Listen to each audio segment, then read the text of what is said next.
Welcome to the Optimized Equine Podcast. In today's episode, I speak with McKrell Baier of the US Equestrian Society. In this conversation, we discuss how the organization came to be and why it is so important. We cover several topics that some might find controversial. I think some will hear our stories and relate to them. Others may feel defensive, and others will think that none of it applies to them or it's not happening at their barn. No matter where you stand or how you feel about the conversations that we have here, I believe that we all need to come together for the good of horses and frankly for the good of humanity. Not to sound cheesy, but these are the kind of conversations we need to have about horses and about the world as a whole.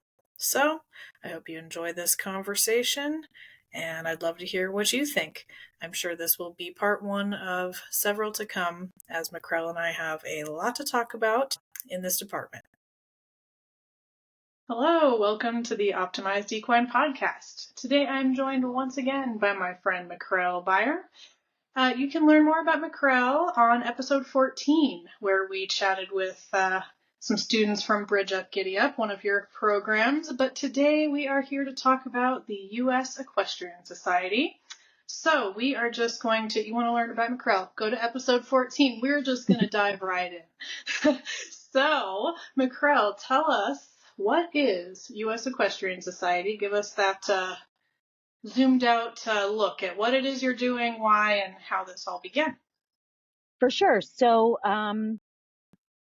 it's a harder question to answer than you would think. Yeah, 2 hours as you may be aware, the work that you're doing today is probably the result of decades of your personal experiences and problem solving challenges that have come to this point, right? Like that's why you have this podcast and that's why you do the kind of work that you do with horses and humans. So the US Equestrian Society was it came to be in a very multifaceted way. For decades, my husband, Christian Baier, and myself, I'll just preface this by saying we met at the Aachen School for Horse Design in Aachen, Germany in 2008. Both of us had independently decided to attend a 10-day, almost 2-week seminar/workshop to take a first step towards becoming a licensed FEI course designer. And the reason that I ended up going to that in November of 2008 was because I had just lost a very important client in my sort of show hunter jumper blah blah blah stable that I operated out of Memphis, Tennessee. And it was the first time in my life that I was really kind of flabbergasted by what could happen to me or to anyone as an equestrian professional that kind of puts all your eggs in one basket. You rely on clientele, you rely on spending great amounts of money to travel around to horse shows all over the country and hope that you have enough success to pay your bills at the end of the day. So while it was a really traumatizing thing that happened to me back then, I was like, you know what I could do? I could take these last dollars that I have in my bank account and go do something that I've always wanted to do, that I put on the back burner forever because I was a slave to my clientele. I couldn't miss, Monday's your only day off. I couldn't miss lessons for the people that I taught. I couldn't find enough help to help me take care of the horses that were in my care, custody, and control. And I was like, you know what? But I've always wanted to do this thing. I'm drawn to course design. I think it's fabulously artistic and technical, and it's like part of the art. So I went to Aachen and was helping put on the seminar because I had become friends with the people that founded and ran the school so that I could get a discount on my tuition, basically. And the first person that walked in the door to register was my husband. And he happened to be registered under the country Bermuda, which was odd because he did not sound like he was from Bermuda when I started to talk with him. And it turned out that he had just left a stint at managing a riding school in Bermuda, but he was born and raised in Sweden, worked in Germany for many years, managed a huge stud farm there for many years. And his most recent employment had been as a riding school manager in Bermuda. Okay, so the way that USCS, or US Equestrian Society, came to be really started because I met my husband at course design school in Aachen, Germany, which we kind of know is like a major mecca for Olympic type equestrian sports. And I think what really shifted for me in that moment, having been a pretty successful hunter jumper show trainer in the US for about 8 years or so at that point, was that I realized that there was so much more information available to equestrians than what I had been having access to as a person that came from the South, that wasn't like growing up in a really horse rich area, but was really passionate about it. So learning that there was kind of this whole other world of information, very, centuries, thousands of years old, that we just weren't having access to, really shifted me to want to have more of that in my life. So fast forward a bit, now having met my husband there in Aachen, and then him moving to the States to partner with me in my business, and then him seeing firsthand what was happening at our competitions. I mean, he wasn't surprised or disappointed by the level of education in my personal students. But when we would go to the horse shows, he was like, how does this come to be? And more importantly, where does everyone go to drink beer at the end of the day at the horse show all together and like come together and be friendly and have community? And I was like, oh, that is fascinating. Because even though I had grown up in this world since 7 years old, but also not from a horsey family, right? Not, my family didn't have any idea what they were getting into. It never did feel very friendly to me or like authentic. I think it might be a very judgy thing for me to say, but coming from where I came from as a kid that grew up in an urban environment in a diverse community, and then stepping into this sort of quote unquote elite sport, whatever, it was always just very uncomfortable for me. And that could very much be just a, personal problem, but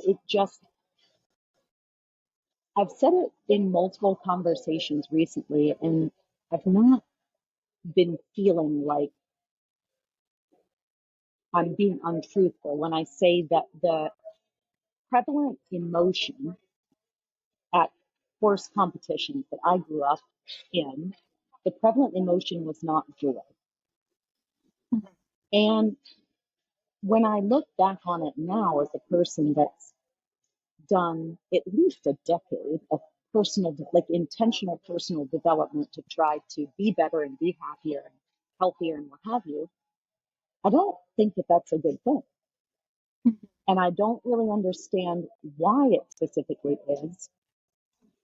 And then now we find ourselves in a particular, political scenario in our country wherein the equestrian ecosystem feels like a little microcosm of the larger political ecosystem, which is not to be political, but to be sort of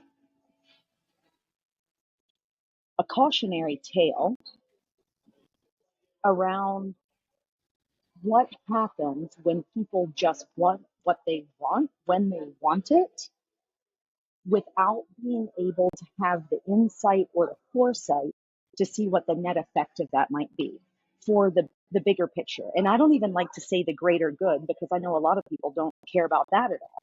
But when the greater good is the persistence of this thing that we do with horses, which, believe me, many, many people in conversations that I have with people that have primarily lived and done horses in this country, they do not believe me or have any capacity to understand the fact that horse sport may be canceled in short order. Mm-hmm. Christian and I gave a talk almost 2 years ago now in Reno, Nevada, to a group of trainers around the social license to operate clause of horse sport. And you would have thought that we had spontaneously sprouted 3 heads each. Because not even 2 years ago, people had no idea what the phrase social license to operate even meant. Mm-hmm. And not because we're smarter or wiser or more in the know or anything, because we have always operated in 2 worlds, sort of American standards and European standards. We're hearing both conversations all the time. Mm-hmm. And the conversation of social license to operate on an international scale, minus the United States of America, which is like this with blinders on, has been around what is going to happen. How are we going to get in lockstep together to ensure that we show people that are rightly so seeing major problems in our industry's practices? How are we going to get in lockstep to show that we know that that's happening and we are actively doing something to right the wrongs and change the course? These are not conversations that people want to engage in around their hobby. But you would think that people would want to engage in those conversations based on the enormous financial investment that they're making. And so when you mentioned that, question about how do you start a conversation with someone that's sort of quote unquote happy with the status quo, I think the most important thing is to start to ask the questions about, are you really happy in this? Like the belief system that you have around why we operate horse sport the way that we do now and why that's fine with you. How does that actually align with how you feel about how you love and respect the horses that you own? Mm-hmm. Is that actually in alignment, your belief system with your personal experience? And a lot of times, those things aren't in alignment. It's just because the human brain works a certain way to assess information, assimilate information, and kind of slowly update itself. But when you come to a point where you've got to sort of make a change in your mentality in order to take a different change of behavior, create a different path, that you have to want to do that. Because it's not a fun journey. Even when you want to do it, it's not an easy thing. Mm-hmm. Yeah, Is it? I definitely would say, straight up, I wear blinders a lot, and I don't hide that. There's a lot of things I've chosen not to get involved in. Obviously, in my case, Yeah. horse welfare is not it. Clearly, Yeah. that I'm happy to blabber about and be all passionate about and all the things and study it, all of it, But when it comes to the political side of whether we're talking the whole world or we're talking the horse world, I kind of just whatever. I don't want to go there. Head in the sand a little bit. Had in the past. And I know there was a point when I very first heard talk of horse sports could be canceled. I was in a place where I pretty much was like, frankly, I don't care because they're not going to cancel me being allowed to own a horse, I don't believe. So if I can't ever show again, I don't really care. Same. And even if you outlawed riding, I'd be fine. I have so much Totally. stuff I can do on the ground. Outlaw riding. Go ahead. Go ahead. I'll be fine. Yeah. So that's sort of how I thought about it and didn't want to think about it. And just, it is true. You have to be the change. But in a way I was like, well, that's what I am doing, because I'm going to own horses however I want to own horses and not care about them. And so that was my own little bubble of that. Totally. But our bubbles expand, right? So like, I can say, because of the other things that I, for whatever reason, am just like wired to passionately care about, sort of outside of the horse world, I had blinders on about those things too, right? It's sort of like, the more that you can take in and assimilate and figure out how to negotiate, the more that will come in. And it's not something that you can force. If you force it, you're going to be terrible at it, right? It's just like, and that's what I'm kind of allergic to as well, is major action being taken because it seemed to be trendy, or it seemed to be, okay, we've got to check this box. In my experience and opinion, it doesn't really work very well, because the right intention and the right intuition doesn't come to you when you feel like you're doing things because you have to, or because it's like, well, this is what everybody else cares about, so now we have to focus all our attention on that. I don't think it works very well. It hasn't for me anyway. So the things that I'm talking about to you today are things that just can, like, I would hear about them and then I'd be like, well, clearly that is not up to me to solve. And then I would go off and do things that felt really like easy and fun, but maybe to other people challenging, I don't know. And then, that little thing would come up again and you'd be like, well, I don't really feel like I can do much about that, but at least I'll pay attention to it on the periphery. And then eventually it's like, you just feel like, well, I'm looking around, seeing if anybody else is going to do something about this, and crickets. But at the same time, you're also developing your confidence in the things that came easier to you, that already felt like the next logical step. And you do those and you have success in them. And this little thing will not go away in the back of your mind. And like, to your point, why the USES, or why are we doing this thing? Well, practically, it was because our Bridge Up Giddy Up kids, which you had the chance to visit with a couple of weeks ago, we needed to create more opportunities for them to showcase their skills in a more public setting. And while we are extremely well funded, it is not a good spend on value to take 30 kids on 30 competition grade horses to even one horse show a year recognized. And even if you do decide that you want to spend, what is the guarantee that you're going to have a good time and a good positive experience at that competition, the way that they're currently managed? The way isn't, maybe a guarantee isn't realistic. No. Some have a problem with using that word, perhaps. Sure. Yeah. But what are the chances? I know that there's no point in spending that much money, and even money or not, throw the money out of it. Whatever. Let's say it's somebody writes a check and gives a gift and says, take them all to the horse show.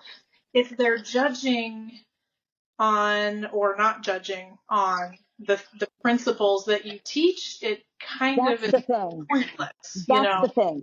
And truly, again, that was not anything that came out of my most recent 3 years of experience. That came from decades of experience of taking people that were happy to play to the horse shows and never being willing to change my coaching or my training to suit whatever the fashion trend was.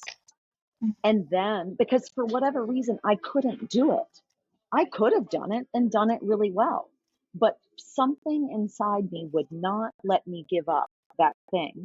Just no. And we did have a lot of success. We had success with riders, but very sporadically in judged events because of whatever judges it would be that you would happen to be in front of, and whatever scenarios you couldn't control around politics or blah, blah, blah.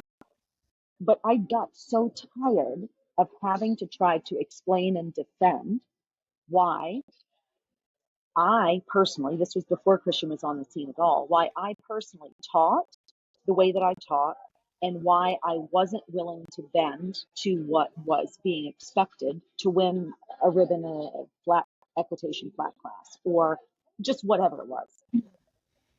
And then that was exacerbated by the fact that I was asked to take on coaching a collegiate team, which I already knew that I didn't want to do, because I really will go on record, absolutely happy to say it out loud, I do not like the format, and I definitely do not care for the kind of riding and training that I see from the exercise riders happening at the actual event in front of everybody.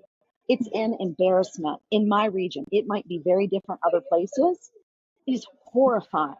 And you let someone from PETA come in there with a camera, and I'm not going to say that that would cancel sport, but I'm going to say it would give everyone a way lower opinion of collegiate riding in this country if that would happen. And it wouldn't hurt my feelings one bit if that happened. It's a joke. I didn't know we were going there today. I didn't know you did that either. So I didn't want to. I didn't even want to. Here's what I said when I was asked to take a particular equestrian team under my wing. And here's the thing, right? You're human. It feels really good to be asked to do something like that, because we all respect institutions of higher learning. This particular institution of higher learning happens to be the place where I was a community member of their swimming pool for my entire childhood, because it was in my neighborhood. It's a hometown thing. It's they want you thing. And then you're like, okay, but I hate the format of the sport. And I'll teach the kids at home because I love that. That's so fun. Some of them had lots of experience. Some of them had first-time experience. I loved it, but I am not going to the horse show. I just don't want to go there. I don't want to have to see it. Do you tell me this? When you say you didn't like the format, you don't like on paper even? Because honestly, on paper, I kind of liked it. I kind of liked the idea of in the past, it didn't bother me. Okay, like in theory. As I have grown older and had the horses in my riding school for decades, right? I'm not going to say it's necessarily unfair, but I think the fact that you can draw a horse out of a hat, and that horse has to tolerate someone that it's never met before. And that horse has to either be, we all know that horses have different personalities. So for some horses, it might not be stressful, even a little bit. Might be some variety, who knows? But the vast number of horses that I saw being used at these competitions in my area, which very much could be just a lack of quality area, are so shut down and shut off because that's their way of surviving this particular sort of torture. That's one thing. Okay, so take it or leave it, the draw system, what have you.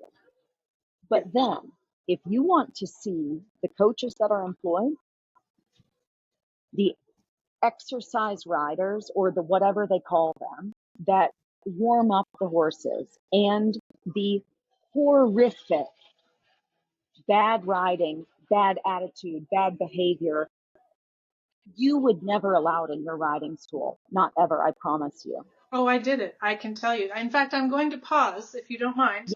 I am actually going to give a little description, because obviously people listening would have absolutely no idea what we're talking about. Absolutely.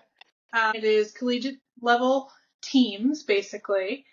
And generally, at least my experience, so I did this in Arizona and California, Which schools did you ride with? I did not do it as a student. I coached. Okay, super. So I have quite a bit of experience and plenty of things to say. Good. So, I'm so excited to hear your perspective, because I think it could be very variable across the country. You only see what you see, right?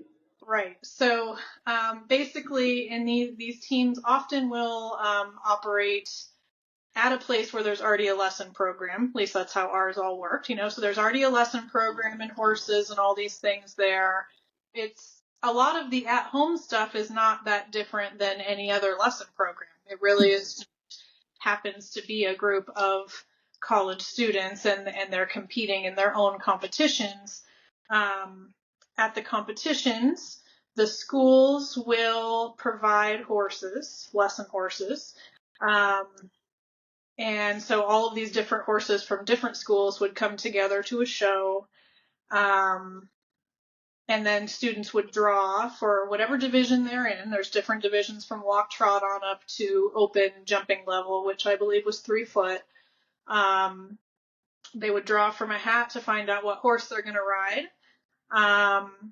And then you would, prior to that actually is the warm up. Before the draw, you would watch the horses all be schooled and warmed up. So in our case, this was done by coaches and other volunteers. Obviously, it cannot be the students who are competing. They are not allowed to warm up the horses or do anything with those horses. So different people would be coming in, and I did see certainly different levels of provided horses, both the quality of the horse, the quality of the riding. It does vary quite a bit. But anyway, so you would watch these horses warm up in the morning and see how they are jumping or flatting or whatever it is that what division they're in. And then the students would draw, and then they would, there's no warm up. You literally get on the horse and you're in the show ring and you do your class, and that's that. I didn't coach, but the same place where we had our team also had a junior high school. Those did have a warm up, and I did like that better. They would get some time with the horse to ride them and have a warm up, jump, and just feel a few things out before they showed. I never understood why that was not the same, because I think that is a really good thing for everybody. Like, there's just no downside to having that. Yeah. But anyway, so no warm up. I do appreciate, and still do, even now I can say I appreciate the desire to showcase how a rider can adjust to any horse on the fly right now. Like, I still think that's cool. Absolutely. How to execute that better, I don't know. I haven't really spent time thinking about how that would be possible to show that. But I do think it's cool, and I understand why one would want to show that. That's what equitation is supposed to be, right? However, the lesson programs, what someone would say about that, I think just depends on which one you happen to see. I have seen quite a variety. The horse shows are rough. There's not a lot of good that comes out of those horse shows for the horses. They are, in my experience, there's many horses that were being asked to do jobs that they weren't sound enough mentally or physically to do.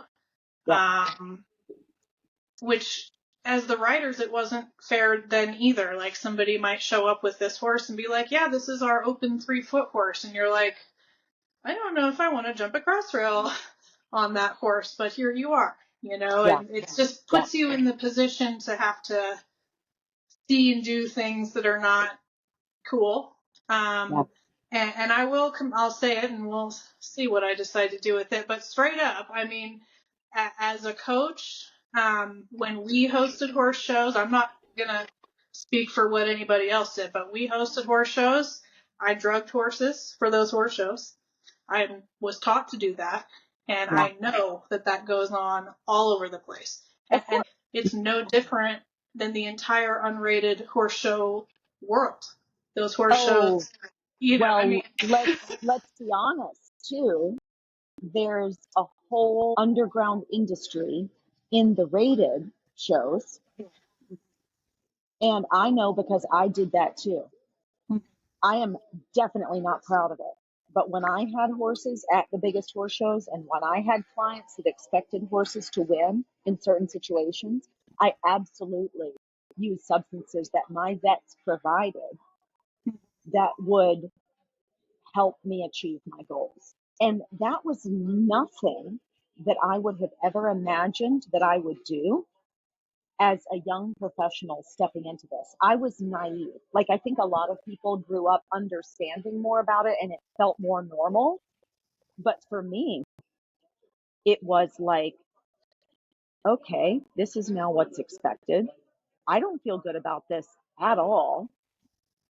But your quote unquote survival instinct kicks in because you know that you've overextended personally to be able to put yourself in this position to even take these people to these horse shows. And the ride back home is not going to be good if somebody's kid doesn't come home with the prize. And this is my point about what, like, this was not a thing that we just decided, like, we'll just go ahead and throw together an alternative to the USEF. I still don't want to do that. It was not on any kind of my radar. It was not on any kind of like a 10, 15, 20-year plan. It's just like, we work so hard. We care so much about showcasing that you can work with horses in an ethical, systematic, educated way. That we want to be able to showcase that on a broader platform. The current horse shows that exist, whether they are unrecognized and unsafe, or completely allowing, like what you were talking to about drug use, or jumping in draw reins, or using different kinds of bits, or what have you. There's that, and then there's the recognized shows where you just have to be more careful about what you do, more subversive, and the competition grade is much higher.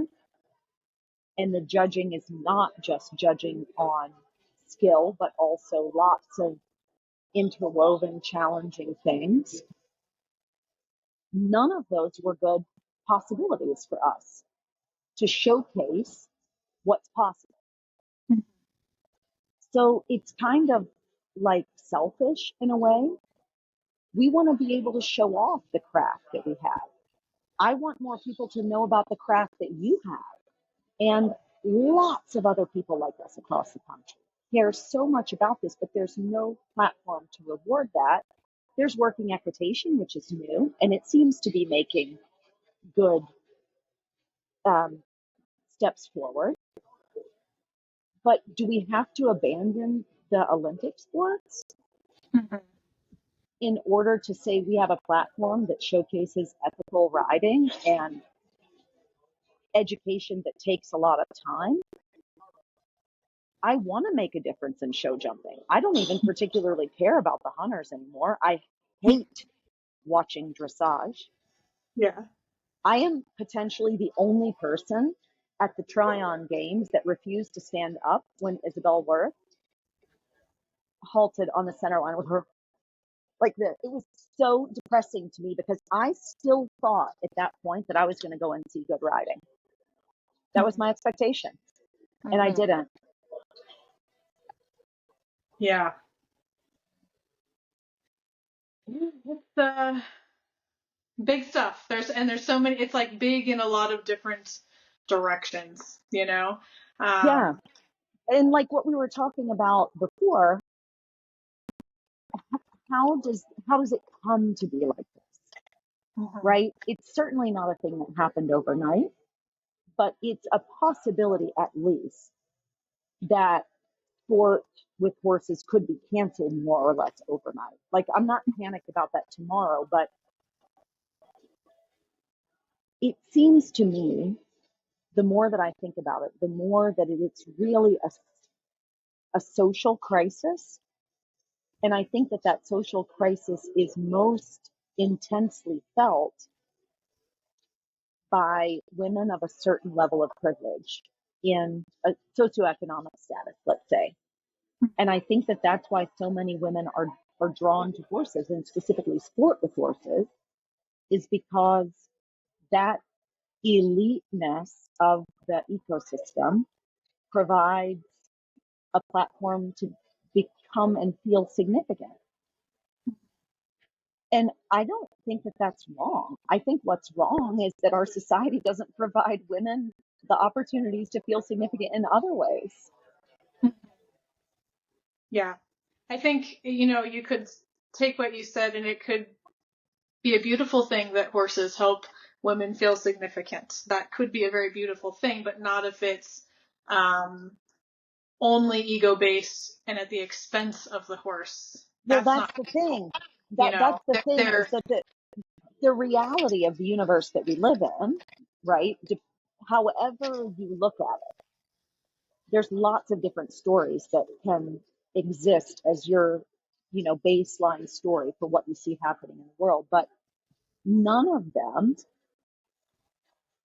work if the thing that you do does not authentically improve your level of happiness. And I think that that's what I've been really like. I was very judgmental about it because I felt very ostracized by the equestrian world that I just kind of dropped into. Riding young riders for like 5 years on a thoroughbred off the track from zone 4, that's Florida, all the way up to Tennessee. I was really the odd man out in that group for what my previous experience had been and just what my day-to-day life experience was like. And it was not that anyone was categorically unkind to me. It just felt very inauthentic compared to what I was used to. Mm-hmm.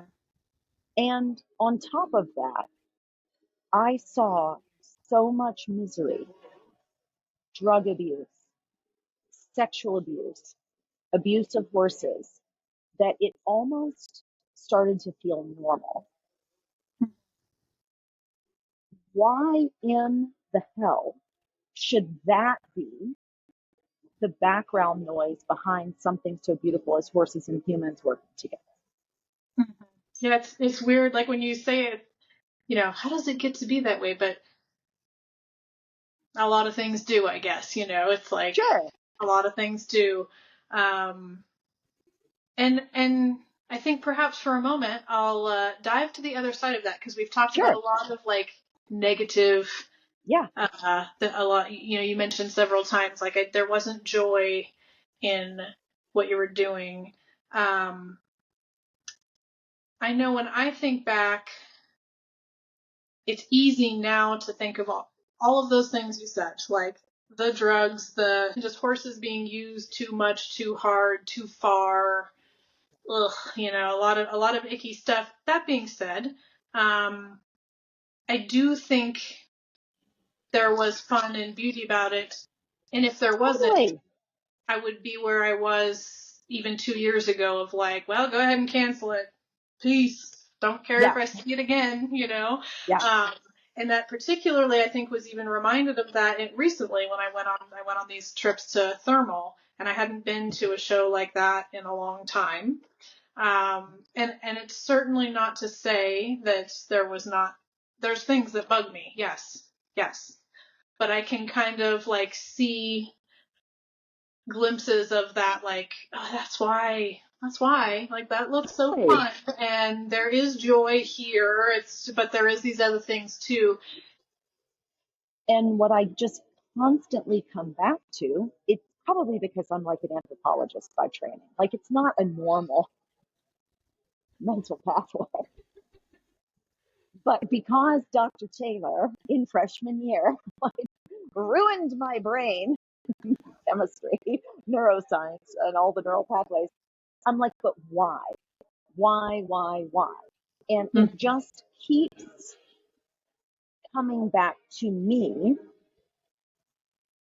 to the fact that those of us that have historically had access to the equestrian ecosystem on that level, those of us that ended up in this sector, are surrounded by a lot of people that are not allowed to be authentically themselves.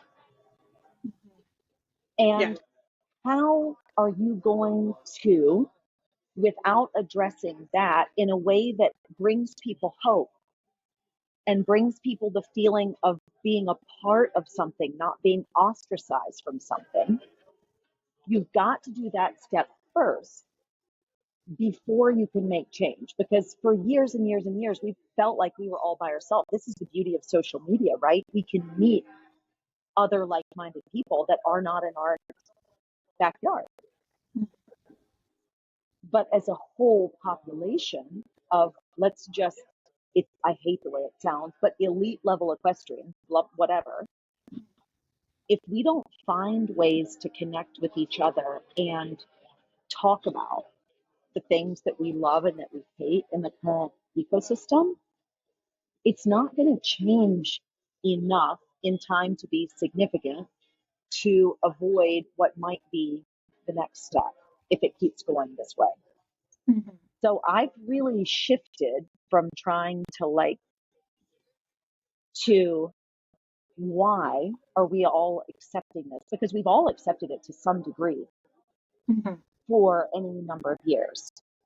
So that's kind of like why we decided to do this.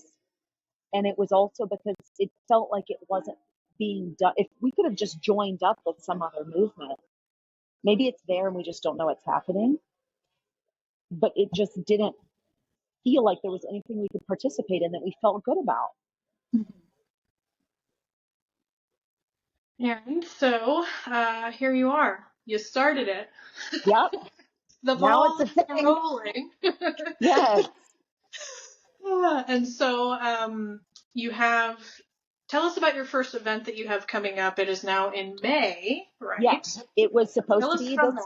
Yeah, it was supposed to be this coming weekend, but we have a coronavirus outbreak in our area. So clearly that means that everybody needs to stay put, and that's completely fine. And I just anymore, I'm like, it is what it is. It's fine. We'll have more time to do more fun stuff. Mm-hmm. So the idea behind creating these events is, like I said, selfishly, because we wanted a platform for the kids that we train to be able to show off their merit-based progression on riding school horses. That's a trajectory that could, in theory, with the right support and the right time and all the stars in alignment, lead them on a path to top sport. That's the goal of our program. Not every riding program has that as their goal, but that's ours. So these events will be run as 3-day events normally. We're trying to create a template where other riding schools that care about these same things that we do will be able to produce them as well by following a very strict template and at a very low cost to their facility, and hopefully at a zero cost to every participant. So it's an invitational event whereby the host institution, in this case, the May 9th to 11th event, the host is Bridge Up Giddy Up. We look into our local community to see which coaches and students are best illustrating ethical, systematic equestrian education. And we invite those coaches and a number of their riders to attend and ride what we call level up licensing tests. Everything from showcasing proper seat on the lunge line to walk and trot with cavaletti to 1.30 m show jumping side by side with third level dressage. Everything in between. And these are not meant to be every weekend or even every month events, because as you know, it takes a lot of time to go, and every individual is in a different scenario. So it might take one rider a year to go from the intro level to level one. It might take 2 years. It might take a rider to go from bronze level, which is 90 centimeters jumping in first level dressage. It might take them 5 years to get to third level dressage. It doesn't matter. Right. The point is that when you're ready to showcase that you have achieved another set of skills, you have a way to do that in dressage and jumping and practical skills in the stable and theoretical written knowledge. And while the goal is really to achieve a certificate at a certain level so that you know that you're licensed to progress to the next, you're also placed based on your percentage of, the total points available to be placed amongst your peers in the same event. So the way that we're doing it is because we are nearby a 60,000 population, township, to engage local businesses that would like to advertise to sponsor the entry fee of each student. So all our participation is capped at 24 students per event, and finding 24 sponsors is not that hard, or maybe 12 that want to sponsor too. But we're partnering with Horse Tot so that the entries are just like a regular horse show, right? And as an organizer, also setting up a database of your sponsors and making it very easy to reach out to them for successive events. And just because we all know horses are so time consuming, so expensive, that if you don't have a really easy, straightforward template to follow and that you don't have to put a lot out of your own pocket, you're not going to do it. Yeah. But it needs to be done because we want to offer opportunities to riders that don't own their own horse. You can own your own horse and ride in these. There's nothing that says you can't. But you don't have to be a horse owner or pay a lease on a horse to participate in one of these events because they're on site. The entries, and this may be popular or not popular, but it's an ethics thing. The entries require the rider to enter their height and weight and to enter their horse's height and approximate weight. And you're just trying to be so transparent through all of this that it doesn't end up that the horses are only being used as tools for the riders' egos. It's really supposed to showcase partnership. And because of that, every event, every host facility has to have the capacity to live stream coverage of their competition arena, collecting arena, stable arena, to showcase total transparency throughout the event. Mm-hmm. Because I feel that if local institutions can manage to orchestrate that, our horse shows that are recognized should have to do that as well. Mm-hmm. That is something that would have never entered my radar, thinking about having cameras in barns. That would have never, I know that trainers they'll find a way when Of needed. course. But I think it's yeah. the same, for me anyway, it's the same idea that when you ride in front of your favorite clinician, you ride the best you ever rode. You are in your own mind reminding yourself to exaggerate those things that you know you need to correct. Yeah. And I think that knowing that you've been invited to an event because you're already so revered for the way that you're doing it, you are going to want to show off. I think another thing, like this was already, creating level up licensing events has been on our radar for more than a year. Okay, because that was going to be the next step in the development of the Bridge Up, Giddy Up riders opportunities. Right? That was not a surprise. Developing a separate federation in order to do that and give it legitimacy was the surprise. And I think you don't really know why you make these decisions. It's not like you just wake up one day and are like, oh, this is happening. The USHJA this year gave a Lifetime Achievement Award to an equine professional of many years that I worked for. When I entered that particular stable was when a lot of my blinders were ripped off. It was not on purpose. I was really proud of the job that I was offered out of college to come and be a rider at a very well-known, successful stable. But I had no idea that things of this type were going on. And when I learned, it's not like it was a surprise, but when I learned that the United States Hunter Jumper Association, you can choose to leave this in or not if you want. Doesn't matter to me. I've made peace with it. When I learned that this person was the recipient of the Lifetime Achievement Award, and I am well aware of sexual predatory nature, horse abuse, doping, and shady business deals, it makes you really, really want to show an alternative model to that. Because in my mind, I think, where the hell is your PR department? Can you not realize the optics of this? And just as none of the horse community were surprised by the lifetime ban of our former chef de keep for sexual misconduct decades upon decades ago, it becomes very hard to understand why you would award this year someone that is no secret has similar proclivities.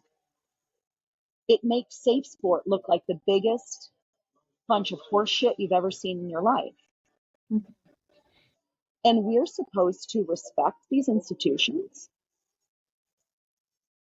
I think that was,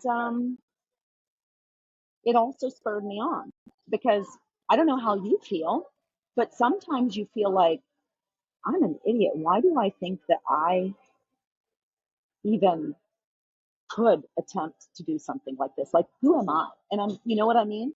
It's not even other people being like, who the hell does she think she is? It's like, who the hell do you think you are? But also, so that was the most recent thing that happened that probably, like, I was like, you know what we're going to do? We're going to rebrand Global Equestrian. And guess what the new color scheme is going to be? Red, white, and blue, baby. Yes, it is. And you slap a flag on that horse's mane. It's going to be gorgeous. And it's also going to have an acronym that almost sounds exactly like when you say USEF. What's the closest thing that you could say USES? It's very close. And I have partners in this that were like, I don't think I want to do this, because what if they send us a cease and desist letter? I'm like, I cannot wait for that to happen. Do you hear me? I'm waiting for the letter to come, because I can't tell you how many letters I've sent to the Federation that never got answered. So, okay, 2024 Lifetime Achievement Award. That really irritated me. 2018 World Equestrian Games Tryon. We were invited as speakers. That was very interesting, to be giving a talk on horse welfare and then go and watch the dressage. Okay. That same year, we were invited to a Global Equestrian Forum in Aachen, same place where we met. The topic of that conversation, of that conference, where do we go from here? Already, social license to operate. How do we create better optics for our sport? And one of the media representatives recommended that we need a Michael Jordan of our sport. Okay. Are you familiar with the practice of roll cooler? Oh, yeah. Are you familiar that was highly linked to Anke van Brunsven and her veterinary partner? That was the recommendation of who should be the public face of horse sport. And Christian was sitting next to me, and I said, did I hear that correctly? Because already photos were viral of the practices, and it was a big deal. And I thought to myself, is our sport so short-sighted? And I whipped on the Wi-Fi from the Aachen School of Course Design and looked up what is the first thing that comes up on your feed when you type in her name. Really bad pictures. Yeah. And so Christian was like, please don't say anything.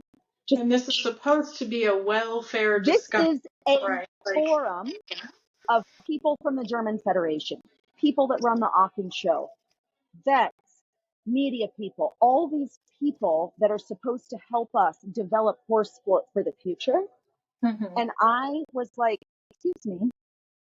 Okay. I was heartbroken, right? And what was so interesting to me was I stood up or I raised my hand and I was like, okay, I just want to make sure that I who am no one, first of all, I've not had a USEF card in about 1,000 years, except for when I had to take the college kids to one horse show. Mm-hmm. Okay. And so I'm not beholden to anyone, which is very unusual, right? If you get to be in a place like that, usually there's somebody that's watching what you're saying or caring what you say. And I was like, I'm not sure if it's just because I'm not beholden to anyone else like the rest of you guys, but I think that's a really dumb idea. And I would just like to point out the statue of the horse that stands in the corner over there with the flags of all the nations on it. Look at how its neck is, okay? And then you look at this first picture when I Google that rider's name and look at the headlines that come under that. And what is wrong with you people that you continue to prioritize wealth and fame over the nature of the animal? We're sitting here in this school, which was founded by Arno Gego, that talks about this being a nature-based sport and doing what's fair and understanding the technicalities and understanding the art. And this is a consortium of people that are so smart and so experienced. And you are going to sit here and tell me that this is your solution? It is hurting my feelings. I mean, I can't, it gutted me. Yeah. But it was at that point that I was like, it's our generation that has to make the change. This ship is sailed. It shouldn't be the case, but it is the case. And so that was looking back, that was like the second straw. And then the very first one was that I was banned from my local Hunter Jumper Association. The first person in history and ever to have been asked not to attend horse shows, because I stood up to the management and said, your course designer is designing dangerous situations. He already, through not understanding the rule book, has cost our pony the chance to go to the pony championships for jumping ponies. Mm-hmm. But now beyond that, because he's pissed at me for pointing that out, he refuses to change the distance in the combination, which used to be set for ponies and now set for big horses on the way out of a distance. It's not safe. And you all need to get your attitude straight.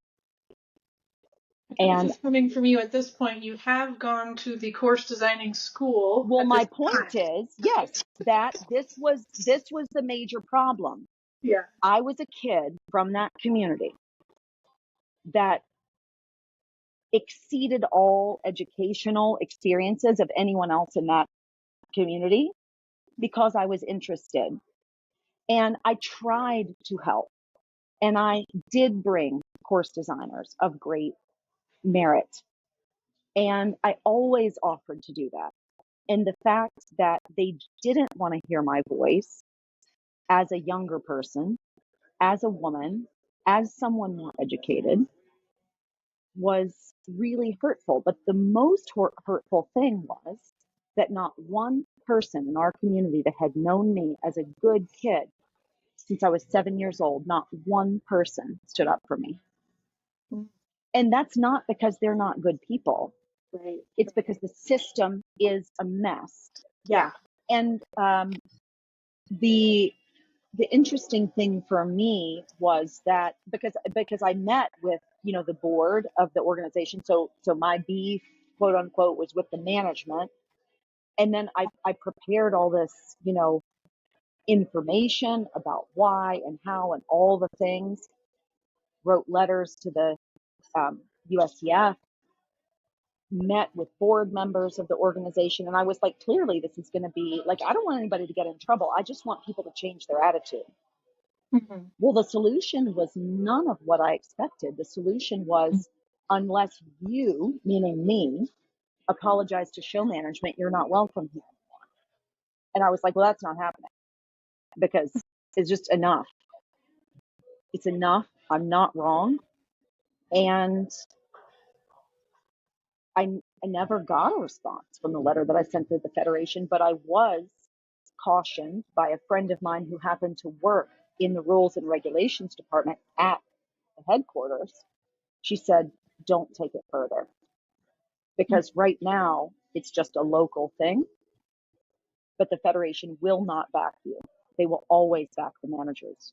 You'll waste money and you risk being suspended from the Federation just to stand up for standing up against unsafe practices at a USEF sanctioned show. So all of those experiences, finally, I was like, I'm going to need to do this. Yeah. And I kind of love it, truly, because you know why? I don't want anybody to get in trouble. I don't care if things are more regulated or not. You know why I like it? Is because I get to meet and have real, honest, authentic conversations with more people. And you start to realize that your experiences are not only yours.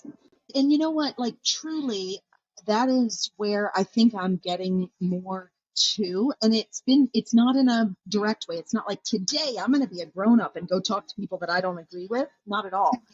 But I've had a couple of really fantastic opportunities to partner with people, with organizations that are very highly viewed and obvious in the USEF world. And I'm like, that's so critical, because first of all, we want legitimacy for what we're doing, and that requires certain things. But also, it feels like, this might just be wishful thinking, but it feels like people, if you want to talk about two ends of the spectrum, and this is like West over here, and this is us at home here, that these people also want to be seen in a positive light attached to these people. And I never felt that before. I always felt like there's a divide. But I feel like that's changing, and maybe it's just my wishful thinking, but I think everybody relies on good relationships these days, where before you could just kind of be a terrible asshole and people didn't know as much.